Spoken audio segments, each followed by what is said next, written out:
Japan's Princess Mako breaks silence as she screams passionately that Meg's unworthy of comparison.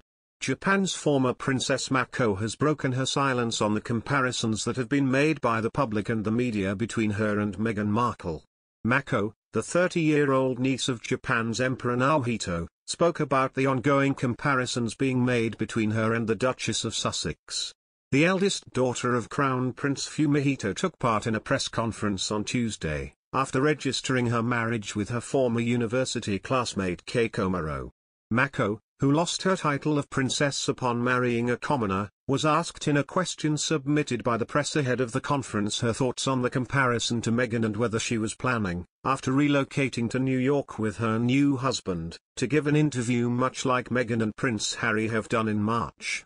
She replied, "As for the comparison, I don't have any particular thoughts.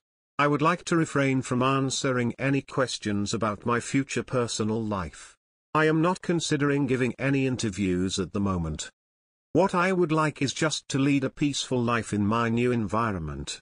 Comparisons between Meghan and Mako were sparked as both royals experienced intense media and public scrutiny, with which they struggled. Moreover, they both chose to relocate to the US with their partners to start a new life after changing their royal status. Mako and Kei's relationship has been marred by public criticism, with some members of the public accusing the husband of taking advantage of her links with the imperial family. The pair had initially announced their engagement in 2017 and had planned to marry in November 2018. But the ceremony was postponed following claims of a financial issue concerning Kei's mother and her former fiancé. The imperial palace denied this was the reason behind the delay, but Crown Prince Fumihito, the heir presumptive to the throne, said it was important for this problem to be dealt with before the nuptials. Keeping her nuptials as private as possible, Mako became the first Japanese royal to both skip the usual rites traditionally held during a royal wedding in the country and turn down the lump sum payment, drawn from the country's tax coffers, normally given to princesses renouncing their titles for marriage. The sum amounts to £1 million, 150 meters yen. Mako was filmed leaving her residence in Tokyo in the early afternoon of Tuesday, when she bowed several times to her parents and lovingly hugged her younger sister. The newlyweds will live for a short period of time in the Japanese capital before relocating to New York, where Mr. Komuro works as a member of a law firm. Mako and Kei decided against taking questions in person and only answer to the submitted inquiries with prepared statements. This is because, they explained, some of the questions asked were premised on unfounded stories and they feared providing an answer to them would just create further misunderstanding.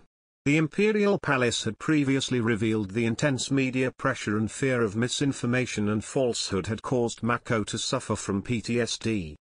In their statements, both Kei and Mako expressed their love for one another.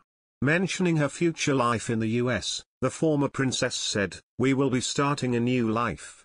I am sure we will encounter difficulties along the way. But just as we have until now, I want to continue joining forces with Kei, and walking together side by side. Our loyalty to each other is thanks to our devotion to one another and thanks to the presence of all those who supported us. There are many who understand the difficulty of living while protecting our hearts. I hope that we can create a society where we can all live and support each other's feelings." After stepping down as a senior royal in 2020, Meghan Markle moved to California with her husband, Prince Harry. The couple has been trying to establish themselves in fields such as philanthropy, entertainment, and investing. However, Meghan's moves have received criticism from people. One critic even called something she recently did insufferable.